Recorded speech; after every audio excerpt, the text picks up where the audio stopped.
Crawl to me like the dog you are, boy. Lick my boots clean. Derek Stone's massive frame towers over Marcus Johnson in Riverside Correctional Facility's yard. His steel-toed boot kicks Marcus's book, pages scattering like broken dreams. 200 inmates circle them. Derek grabs Marcus's collar, slamming him against concrete. Blood trickles from Marcus's split lip. "Look at this worthless piece of shit," Derek spits, his Aryan Brotherhood tattoos rippling. "A college boy thinks he's better than us." He forces Marcus's face toward his filthy boots. "Lick them, now, while everyone watches." Marcus trembles, whispering, "Please, just let me do my time." The crowd roars with laughter. Derek's crew pounds their chests, but none of them notice the way Marcus positioned his feet, the slight bend in his knees, the careful way he kept his hands free despite appearing helpless. Derek Stone had absolutely no idea what kind of man he was humiliating. Have you ever pushed someone so far that you accidentally woke up something you never knew existed? Riverside Correctional Facility sits like a concrete cancer in the heart of Pennsylvania. Maximum security. Population, 3,200. Here, reputation means survival, and weakness equals death. Marcus Johnson walks through the gates carrying nothing but a Bible and a photo of his 16-year-old daughter, Destiny. Former WBC light heavyweight champion. 5 successful title defenses. Now inmate hash 47,291, serving 8 to 15 years for manslaughter. The crime that destroyed everything, defending his sister from her abusive ex-boyfriend. One punch, one moment of protecting family, one dead man who wouldn't stop choking the woman Marcus loved most. The media painted him as another violent black man. Sponsors vanished overnight. Endorsement deals worth millions disappeared. His world crumbled in 72 hours. Marcus made a decision the day he entered Riverside. Hide who he was. Stay invisible. Do his time quietly and get back to Destiny before she graduated high school. Boxing was his past life, a dangerous secret that would make him a target in a place where former champions become trophies for ambitious predators. Every morning at 5 a.m., Marcus follows the same routine. Silent breakfast with eyes down, library work detail, organizing legal books for inmates filing appeals, lunch alone in the corner, recreation time spent reading instead of lifting weights, evening lockdown by 9 p.m. He's mastered the art of invisibility in a place where standing out gets you killed. Other inmates see weakness. They don't see the disciplined mind of a champion who spent 20 years calculating opponents' weaknesses, studying their movements, memorizing their patterns, waiting for the perfect moment to strike. They see a college boy who reads books and avoids confrontation. They don't see hands that once generated 1,200 pounds of punching power. Derek Stone built his empire differently. 15 years in the system, leader of the Aryan Brotherhood's drug operations. Controls 3 cell blocks through fear, violence, and systematic intimidation. 30 followers who would kill for his approval and a steady supply of guards on his payroll. Derek's reputation was forged in blood and terror. He broke a man's jaw with a padlock for disrespecting him. He burned another inmate's face with boiling coffee for looking at him wrong. He once forced a child molester to hang himself rather than face Derek's personal justice. Guards either fear him or take his money to look the other way. In Derek's world, respect comes from one source, the absolute ability to destroy anyone who challenges your authority. He sits at the top of Riverside's food chain, untouchable and untested. His word is law. His violence is legendary. Until now. Marcus shares cell block C with Carlos Rivera, a former gang member turned prison counselor. Carlos sees something different in Marcus. Intelligence, discipline, controlled power simmering beneath the surface. But he can't figure out why this educated man carries himself with the balance and awareness of a trained fighter. Officer Williams, one of the few black guards in Riverside, watches Marcus with increasingly curious eyes. Something about the new inmate's walk, his perfect posture, his calm presence in chaos, reminds him of professional athletes he's admired on television. The prison's unspoken hierarchy is brutally simple.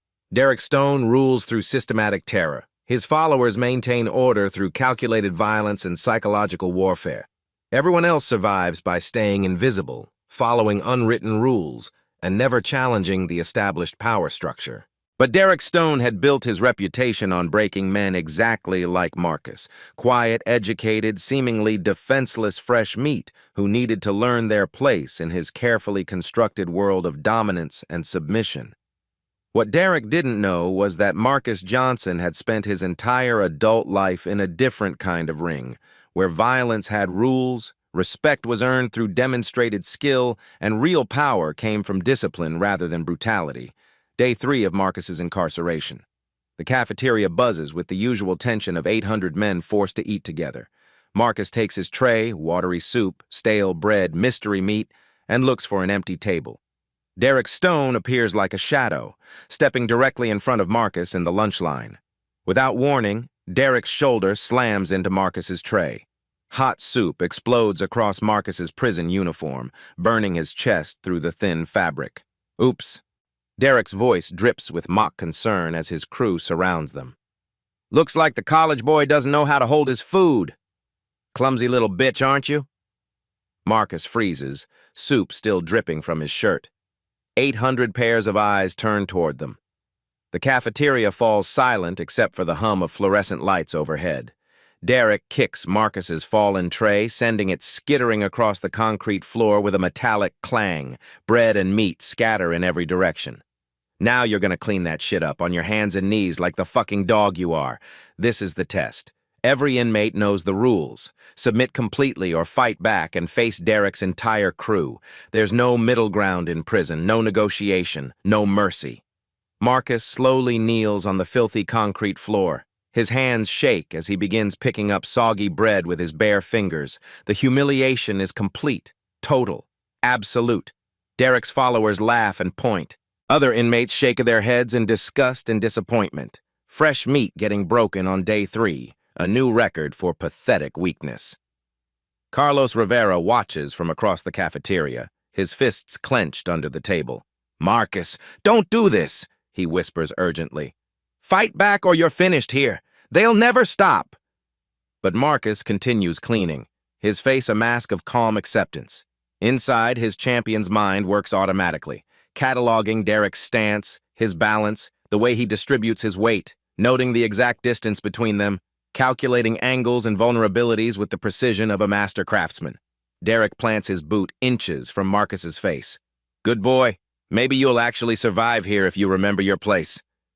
He leans down, his voice dropping to a whisper only Marcus can hear. This is just the beginning, college boy. I own you now. As Marcus stands with his handful of soggy garbage, Derek delivers one final humiliation. He spits directly in Marcus's face, the saliva running down his cheek as 300 inmates watch in stunned silence. Marcus doesn't wipe it off. He doesn't react. He simply walks away, leaving Derek victorious and completely confident in his dominance. But Derek Stone had just made the biggest mistake of his life.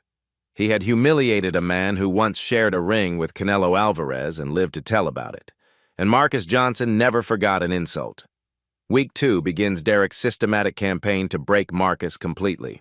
What started as casual dominance becomes calculated psychological warfare designed to destroy every shred of dignity Marcus has left. Derek's first move targets Marcus's personal possessions.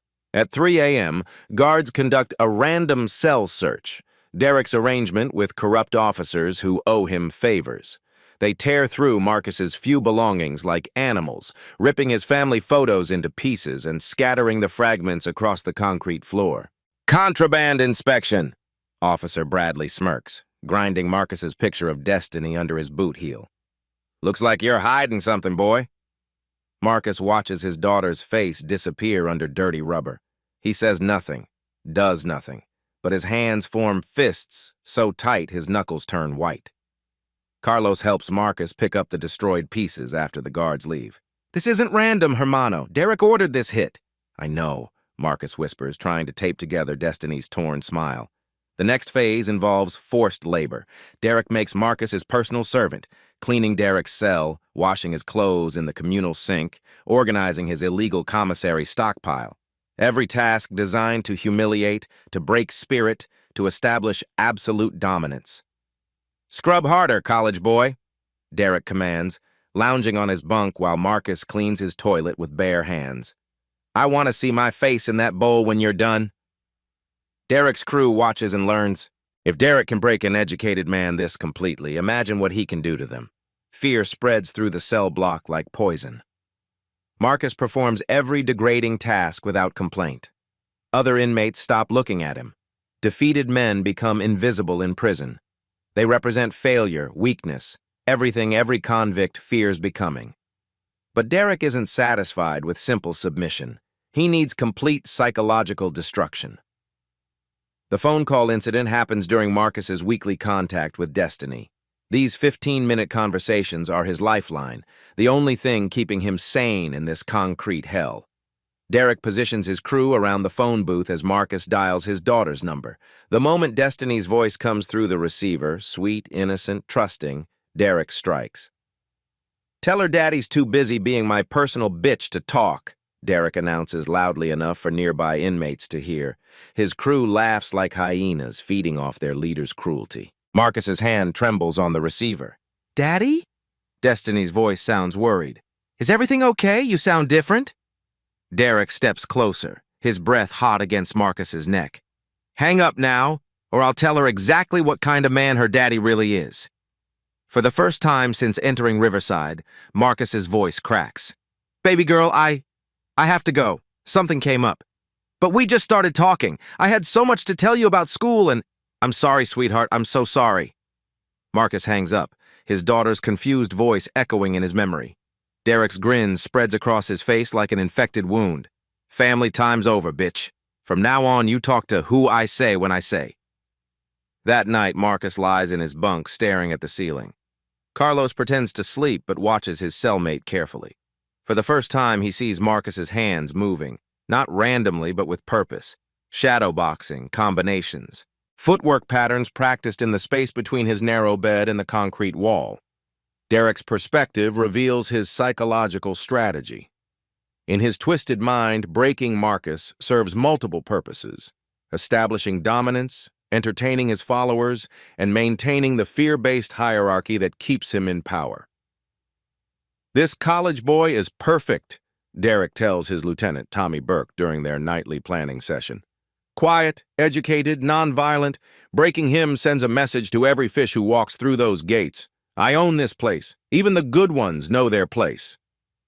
Derek's crew grows bolder, each member trying to impress their leader with new creative ways to torment Marcus.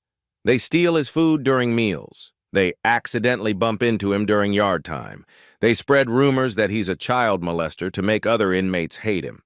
The systematic campaign reaches its peak during week 4. Derek arranges the ultimate humiliation, a public display of absolute dominance that will cement his reputation forever. In the main yard, with over 200 inmates watching, Derek forces Marcus to his knees in front of everyone. He pulls out his boots, the same filthy boots from their first encounter, and places them directly in front of Marcus's face. "Shine them," Derek commands, his voice carrying across the silent yard, "with your tongue." The crowd holds its breath. This crosses every line. Human dignity, basic respect, fundamental decency, even hardened criminals have limits. Marcus stares at the dirty leather, his reflection distorted in the scuffed surface. Every man watching knows this moment will define him forever. Submit to this ultimate degradation, and he becomes Derek's property for life. Refuse, and face brutal retaliation. Derek leans down, his voice a whisper of pure malice. "Do it, or I'll make sure your daughter knows exactly what kind of weak little bitch her daddy turned out to be."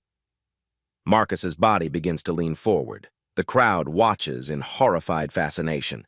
Derek's triumph seems complete and total, but as Marcus's face approaches the boot, Derek makes a critical error. He relaxes, gets cocky, drops his guard completely, confident in his absolute victory. Marcus notices Derek's stance, his positioning, his complete lack of defensive awareness. The champion's mind automatically calculates the perfect combination that would end this humiliation in 3 seconds flat. But not yet. Not here. Not like this. Marcus's lips almost touch the leather when he stops, his voice barely audible. "I can't do this!"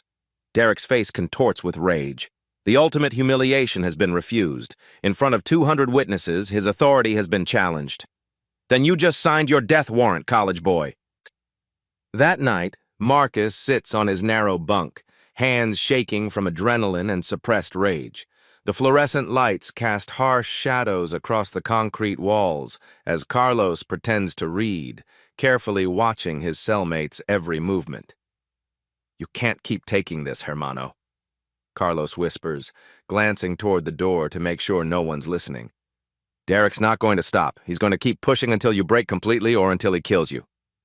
Marcus finally speaks, his voice barely audible. "I was WBC light heavyweight champion, 5 title defenses, fought in front of 50,000 people at Madison Square Garden."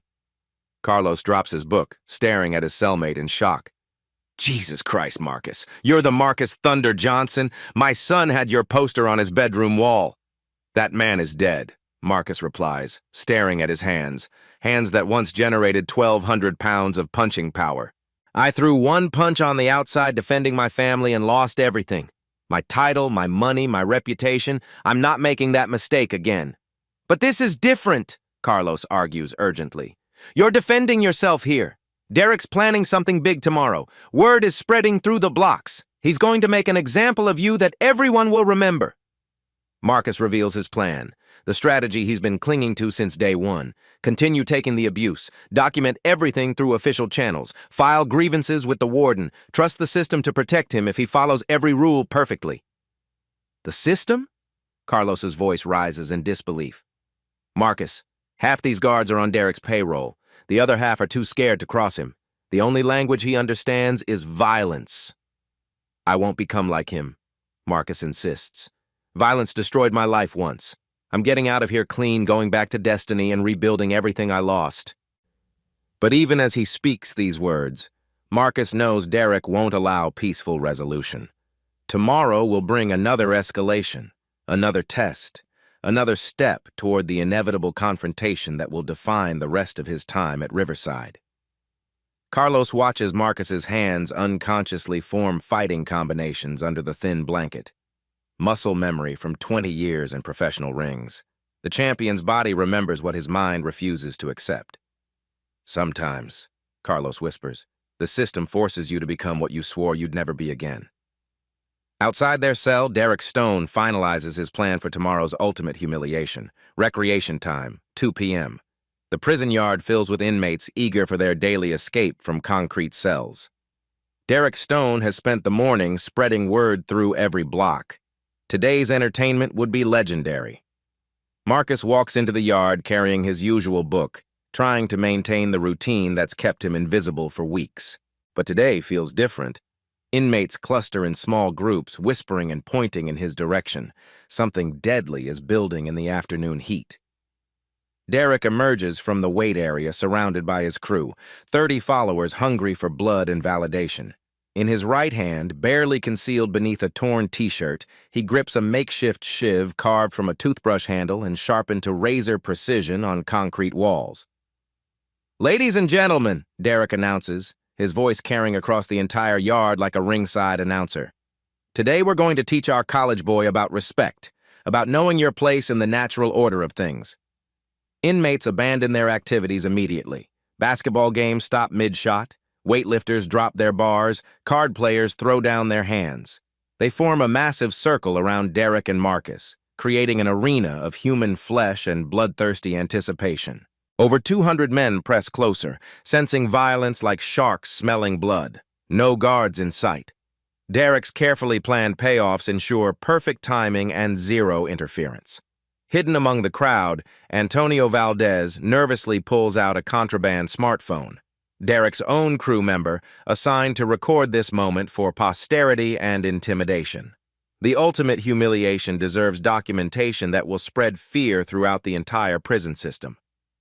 "Here's what's going to happen," Derek continues, circling Marcus like an apex predator stalking wounded prey. "You're going to crawl to me on your hands and knees like the pathetic dog you are. Then you're going to beg for my forgiveness for disrespecting me yesterday. Maybe then I'll let you keep breathing in my house." Marcus stands in the center of the human arena, book clutched against his chest like inadequate armor. His voice is steady but quiet. "I don't want any trouble, Derek. I just want to do my time and go home to my daughter." "Wrong fucking answer, college boy." Derek's civilized mask slips completely, revealing pure racial hatred underneath. You think you're better than us with your education and your quiet little act. Time to learn what happens to uppity boys who forget their place in my world. The crowd grows restless, sensing the approaching violence they've been promised. In prison, entertainment comes in one brutal form, watching the strong destroy the weak. Derek has built his reputation on delivering spectacular shows, and today promises to be his masterpiece. I won't kneel to you, Marcus says quietly, his words barely audible above the crowd's growing murmur of excitement. Derek's face contorts with pure rage. In front of 200 witnesses, his absolute authority has been directly challenged. The foundation of his power, complete and total fear, cracks visibly for everyone to see. Then you just chose death, boy. Derek charges forward with a wild haymaker, the kind of sloppy, telegraphed punch thrown by street brawlers and angry amateurs. His technique is terrible. All rage, no skill. But he's counting on Marcus being completely defenseless, on fear paralyzing him into helpless submission. Time slows to a crawl. Marcus's body moves with muscle memory built over 20 years in professional boxing rings. He slips the punch with minimal, efficient movement, Derek's fist whistling past his ear by mere inches. The crowd gasps collectively. That wasn't luck or accident. Too smooth, too clean, too professional for a random defensive movement. Derek, completely off balance from his wild missed attack, stumbles forward like a drunk amateur. His guard drops entirely, leaving his chin exposed and vulnerable. Marcus could end everything right here with a perfect uppercut that would put Derek in the prison hospital for months. Instead, Marcus steps backward defensively, keeping his hands at his sides in a non-threatening position. "I don't want to fight you," he repeats calmly. Derek's embarrassment transforms into murderous, uncontrollable rage. He's been made to look foolish in front of his entire crew and hundreds of potential witnesses. The shiv appears in his hand, its crude blade glinting menacingly in the harsh afternoon sunlight. "Fight me or I'll gut you like a pig right here in front of everyone." Everything changes when weapons appear on the battlefield. Self-defense becomes genuine life-or-death survival. The rules of engagement shift completely from intimidation to mortal combat. Derek lunges with the shiv, aiming directly for Marcus's throat with a killing blow meant to silence him forever and send a message to every inmate in Riverside. Marcus moves like water flowing around death itself. Slip left, step inside Derek's extended reach, trap the weapon arm with professional precision.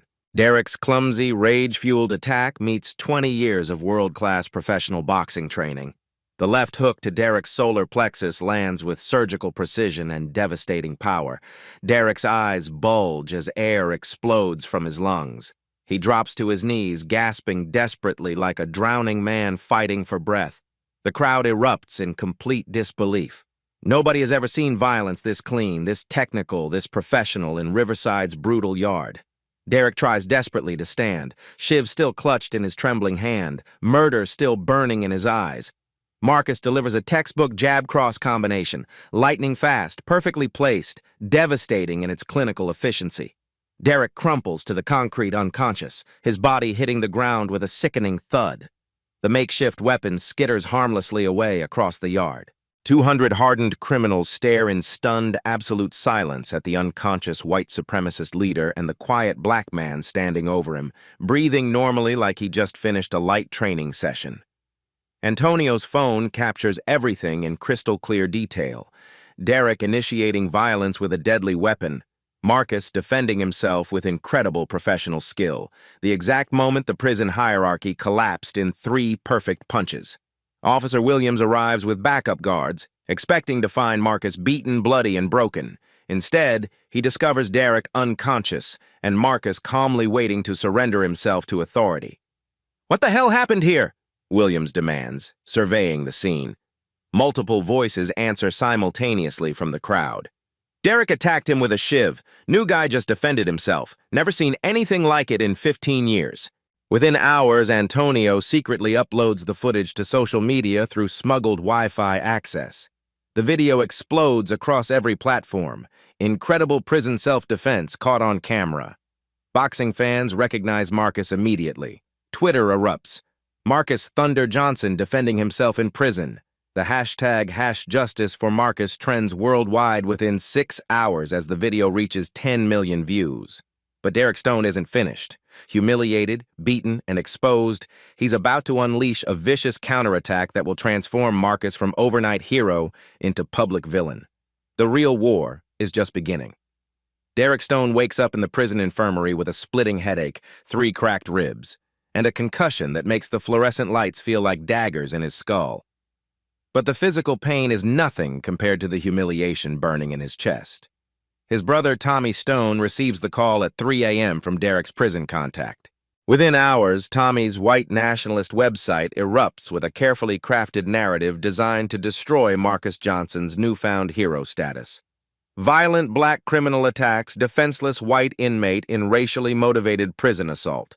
Screams across Tommy's homepage, complete with edited video clips that remove all context. The propaganda machine works with surgical precision. The original video mysteriously disappears from major social platforms. Only carefully edited segments remain, showing Marcus landing devastating punches on a helpless Derek. The makeshift weapon vanishes from every uploaded version. Derek's family hires Richard Blackwood, a notorious attorney who specializes in defending white supremacists and spinning racial narratives for maximum media impact. Blackwood's reputation was built on transforming obvious criminals into sympathetic victims. Within 48 hours of the fight, Marcus faces a legal nightmare that threatens to destroy any hope of early release. Additional felony charges for assault with intent to cause great bodily harm. Civil lawsuit demanding $2 million for medical expenses, psychological trauma, and lost future earnings. Character assassination campaign painting him as a dangerous predator who uses professional fighting skills as deadly weapons. Blackwood stages a press conference outside the courthouse that attracts every major news outlet in Pennsylvania. Derek appears in a wheelchair wearing a neck brace, his face carefully made up to emphasize every bruise and cut. "I was just trying to welcome the new inmate to our facility," Derek lies smoothly, his voice breaking with practiced emotion. "I suffer from PTSD from my childhood abuse, and when he attacked me without warning, I couldn't defend myself properly." Blackwood steps forward, his expensive suit and silver hair lending authority to every calculated word. "My client weighed 180 pounds at the time of this vicious assault. Mr. Johnson is a professional boxer weighing 220 pounds with documented knockout power. This wasn't self-defense. This was attempted murder using hands trained as lethal weapons." The media manipulation campaign operates with military precision. Conservative outlets run headlines like "Professional Fighter Terrorizes Prison," while liberal publications struggle to defend violence they can't fully understand without crucial context. Social media explodes with competing narratives. #JusticeForDerek trends alongside #JusticeForMarcus as edited videos flood every platform.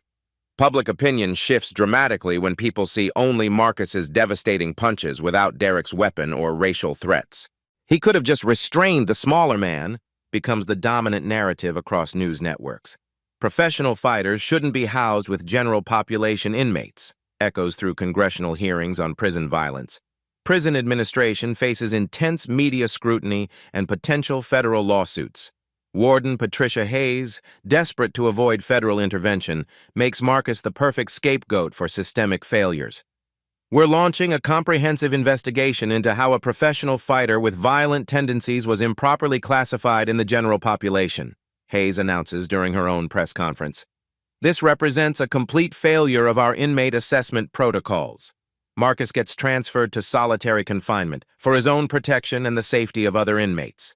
23 hours daily in a 6x8 concrete box, no commissary privileges, limited phone calls, no visitors except his attorney. His overworked public defender James Morrison delivers devastating news during their first meeting through reinforced glass.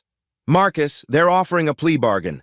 Plead guilty to felony assault, accept an additional 5 years on your sentence, and they'll drop the civil lawsuit that could bankrupt your family forever." "But I was defending myself," Marcus protests desperately. "He attacked me with a weapon. Everyone saw it happen." "Without the complete video showing the weapon, it's your word against theirs," Morrison explains grimly.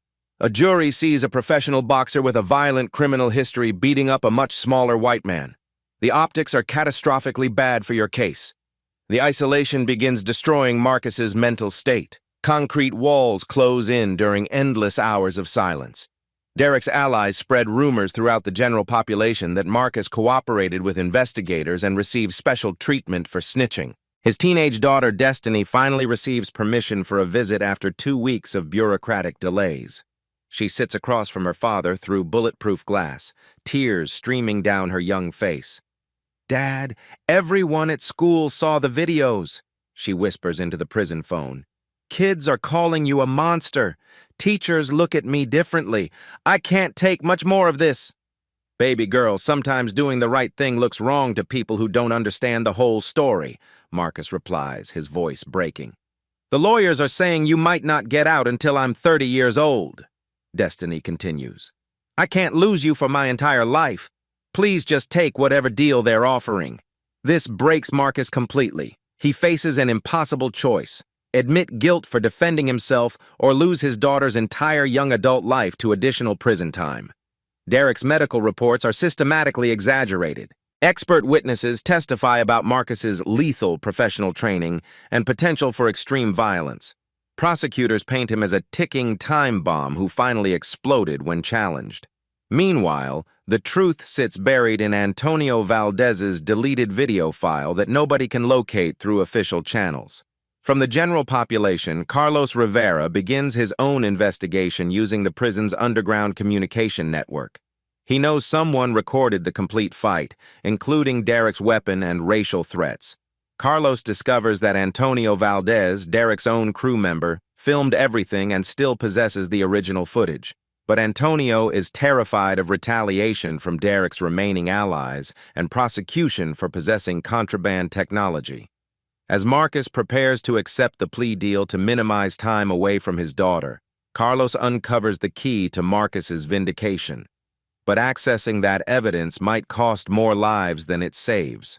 The system that failed to protect Marcus now demands he admit guilt for surviving Derek's attempt to murder him. Dr. Sarah Carter arrives at Riverside Correctional Facility like an avenging angel wrapped in a $1,000 suit. The civil rights attorney built her career defending wrongfully convicted minorities, and Marcus's case represents everything wrong with America's justice system. "Marcus, you're not just fighting for yourself anymore," Dr. Carter explains during their first meeting in the cramped attorney visitation room. "This case has become a symbol. You represent every victim who ever had to choose between defending themselves and being destroyed by the system." Dr. Carter's investigation team works with surgical precision, uncovering Derek's extensive criminal history that prison officials deliberately ignored. 47 documented assaults on fellow inmates over 15 years. Leadership role in Aryan Brotherhood drug operations generating thousands in weekly revenue. 3 previous weapons violations mysteriously expunged from his official record. A documented pattern of specifically targeting black inmates for systematic psychological torture. Derek's legal team realizes their carefully constructed narrative is crumbling under professional scrutiny. During an emergency strategy session in Blackwood's downtown office, panic sets in like poison. "Derek, we have a serious problem," Blackwood warns nervously. "They've found multiple witnesses who directly contradict our version of events. This Carter woman isn't some overworked public defender. She's a shark with unlimited resources." "Then make sure those witnesses learn to keep their fucking mouths shut," Derek snarls from his hospital bed, his facade of victimhood disappearing completely. The breakthrough comes when Antonio Valdez, consumed by guilt and fearing for his life as Derek's allies plan to silence him permanently, makes contact with Dr. Carter through intermediaries. Antonio reveals devastating evidence that destroys Derek's entire case. The complete unedited video exists on his phone's encrypted cloud storage, showing Derek planning the attack to make a brutal example. Guards were deliberately distracted as part of Derek's systematic arrangement with corrupt officers. The makeshift weapon was Derek's idea to force Marcus into a position where he'd have no choice but to fight or die. Derek, realizing his legal position is collapsing, launches a final desperate psychological warfare campaign designed to break Marcus's spirit completely. Using his extensive criminal network outside prison walls, Derek orchestrates a vicious campaign to destroy everyone Marcus loves. Phone harassment begins immediately. Derek's associates call Marcus's teenage daughter with graphic death threats, describing in horrifying detail what they'll do to her when Marcus can't protect her anymore. Character assassination follows swiftly. They leak Marcus's complete criminal conviction details to Destiny's high school, ensuring every student and teacher knows her father killed a man with his bare hands. Financial terrorism completes the attack. Derek's family files a frivolous lawsuit against Marcus's elderly mother for emotional distress, forcing her toward bankruptcy and potential homelessness. In solitary confinement, Marcus receives devastating news during his weekly phone call. His daughter is being bullied so severely she's considering dropping out of school. His mother faces losing her house due to mounting legal fees. His sister blames him for destroying their family by getting involved in another violent confrontation. "Maybe I should just take the plea bargain," Marcus tells Dr. Carter during their next visit, defeat evident in every word. "Everyone I love is suffering because of my choices. Derek wins if I keep fighting." "Derek is using your love for your family as a weapon against you," Dr. Carter responds firmly. "He's counting on you believing that protecting yourself was somehow wrong. That's exactly how the system maintains control over people like us." The hearing to determine additional charges becomes a gladiatorial arena where truth battles carefully constructed lies. Judge Patricia Carter presides over proceedings that will determine whether justice or manipulation prevails. Derek's testimony is a masterpiece of deception. Playing the reformed victim perfectly, he lies with conviction about being a changed man genuinely trying to help Marcus adjust to prison life. "I've made terrible mistakes in my past, Your Honor, but I was sincerely trying to welcome him to our community." Derek lies smoothly. "When he attacked me without any provocation, I genuinely feared for my life. I've never experienced violence that professional, that calculated, that terrifying." Dr. Carter prepares to destroy Derek's fabricated narrative with the ultimate bombshell, Antonio's complete unedited video. The courtroom watches in stunned silence as truth unfolds frame by frame. Derek clearly initiates racial aggression and threats, the calculated humiliation designed to break Marcus's spirit. Derek produces the makeshift weapon first, transforming intimidation into attempted murder, Marcus trying desperately to de-escalate before being forced to defend his life.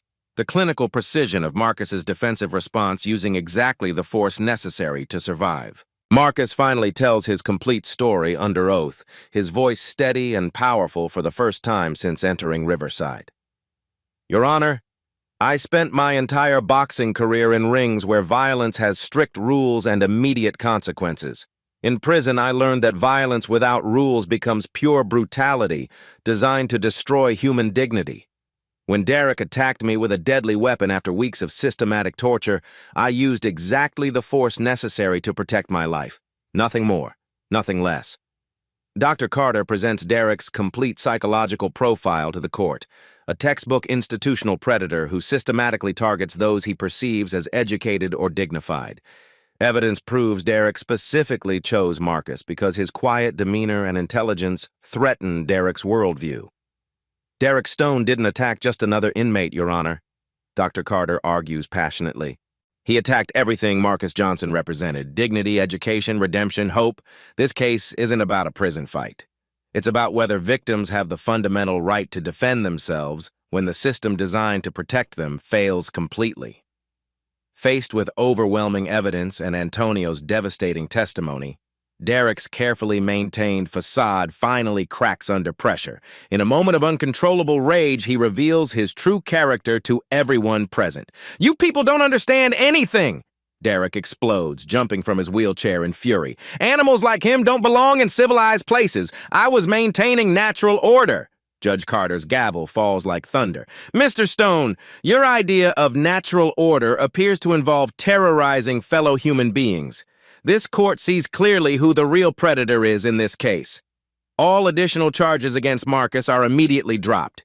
Derek faces new felony charges for assault with a deadly weapon, witness intimidation, and perjury. The civil lawsuit is dismissed with prejudice, and Derek's family ordered to pay Marcus's legal fees. As Marcus walks out of the courthouse vindicated, hundreds of supporters cheer his victory. But the real triumph is personal. His daughter Destiny runs into his arms for the first time in months, whispering, "I'm proud of you for fighting back the right way, Daddy." Derek Stone's transfer to ADX Florence Supermax facility happens under maximum security escort. The same man who once ruled Riverside through terror now wears shackles and a spit hood, reduced to just another number in the federal system. At Florence, Derek discovers that his reputation preceded him, but not in the way he expected. Inmates know him as the white supremacist who got knocked out by a black man in 3 punches. The video plays on contraband phones throughout the facility, making Derek a laughingstock among the very criminals he hoped would respect him. His cell neighbors include actual terrorists and cartel leaders who viewed Derek as a pathetic wannabe who couldn't even maintain control over his own prison yard. The Aryan Brotherhood distances themselves from his failure, leaving him isolated and powerless. Meanwhile, 3 Riverside guards lose their jobs after federal investigators uncover Derek's corruption network. Warden Patricia Hayes faces criminal charges for deliberately covering up weapons violations and enabling systematic inmate abuse. Antonio Valdez enters federal witness protection after his testimony exposes the broader criminal enterprise Derek operated. Marcus's return to Riverside's general population transforms everything. Inmates who once avoided him now approach with genuine respect, not as a target, but as someone who stood up to institutional brutality and won through skill rather than rage. "You did something nobody thought was possible," Carlos tells him during their first conversation after the trial. "You beat Derek without becoming Derek. You proved that real strength doesn't come from hurting people." Marcus establishes a revolutionary self-defense program within Riverside's walls, teaching inmates proper defensive techniques that protect them without resorting to brutal violence. His classes fill immediately with men desperate to learn alternatives to the savage combat they've known their entire lives. Real power isn't about having the ability to hurt someone, Marcus explains to his first class of 20 inmates. It's about having that power and choosing not to use it unless you absolutely have no other choice for survival. The viral movement spreads far beyond prison walls. #Stand Up Like Marcus evolves into a global phenomenon promoting intelligent self-defense over mindless aggression. Community centers across America report record enrollment in legitimate self-defense programs. Boxing gyms nationwide offer free training to at-risk youth with Marcus's message, "Learn to defend yourself with dignity intact." Professional fighters donate time and equipment inspired by Marcus's example of controlled power. Prison reform advocates use Marcus's case as irrefutable evidence of systemic problems requiring immediate congressional attention. His story becomes the centerpiece of federal hearings examining inmate protection failures and administrative corruption. The Marcus Johnson Prison Safety Act advances through Congress with unprecedented bipartisan support. The legislation mandates comprehensive reporting of inmate violence, camera surveillance in all common areas, and federal protection for inmates who report abuse without fear of retaliation. Marcus receives early release consideration due to his exemplary conduct and the documented injustice he suffered. Legal experts predict his original manslaughter conviction will be reduced to time served based on new evidence about the purely defensive nature of his original incident protecting his sister. Destiny starts the Marcus Johnson Scholarship Fund for children of incarcerated parents, inspired by her father's resilience and determination to transform suffering into positive change. The fund raises $500,000 in its first month through crowdfunding campaigns. Major boxing promoters offer Marcus opportunities to train young professional fighters when his release becomes official. HBO announces a documentary about his life called Thunder in the Dark, the Marcus Johnson story. Marcus's elderly mother recovers her house after supporters raise $500,000 in 48 hours, proving that justice sometimes comes from unexpected directions. Derek's final scene takes place in Florence's sterile cafeteria. He sits alone at a metal table, no longer the feared predator, but just another forgotten inmate wearing orange. His Aryan Brotherhood tattoos mark him as a failed leader rather than a symbol of power. The cafeteria television broadcasts news coverage of Marcus's early release hearing. Derek watches through swollen eyes as his former victim receives standing ovations from supporters who traveled hundreds of miles to witness justice. Marcus's closing statement during his final prison interview defines the transformation that saved his soul. "I spent 20 years learning how to knock people down in boxing rings. prison taught me something infinitely more valuable: how to stand up for yourself without losing your humanity in the process. His words echo through concrete corridors where broken men dream of redemption and second chances. 6 months later, Marcus Johnson walks through Riverside's gates as a free man. The same concrete walls that once imprisoned him now stand behind him like a conquered mountain. Hundreds of supporters line the street: former inmates, boxing fans, civil rights advocates, and families touched by his story. His daughter Destiny runs into his arms, 17 years old and stronger for having watched her father fight the right way. "Dad, I'm proud of you for fighting back," she whispers against his shoulder. "But I'm proud that you never lost who you really are." Thunder's Gym opens 3 months later in Marcus's old neighborhood, a converted warehouse where broken dreams get rebuilt through discipline and hope. The waiting list for free self-defense classes stretches 6 months as parents desperate to protect their children flock to learn from the man who proved skill defeats brutality. Marcus's prison program spreads to 47 correctional facilities across 12 states. Recidivism rates drop 23% among participants who learn what Marcus calls defensive discipline, protecting yourself without destroying your soul. Standing Up: The Marcus Johnson Story wins the Academy Award for Best Documentary. Marcus donates his profits to prison reform organizations working to protect vulnerable inmates nationwide. His acceptance speech became the most watched moment in Oscar history. The Marcus Johnson Prison Safety Act passes with overwhelming bipartisan support, the first criminal justice reform legislation in decades to unite Democrats and Republicans around common-sense protection for those behind bars.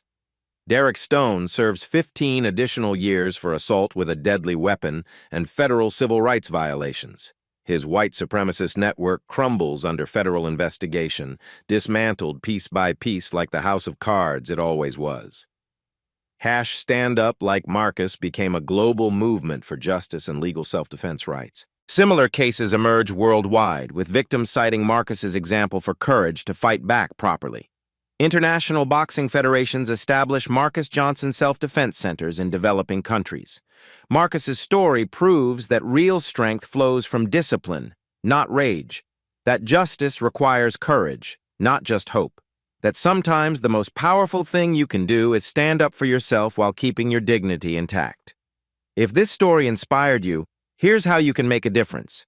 Subscribe and hit the notification bell for more underdog victories that prove ordinary people can do extraordinary things.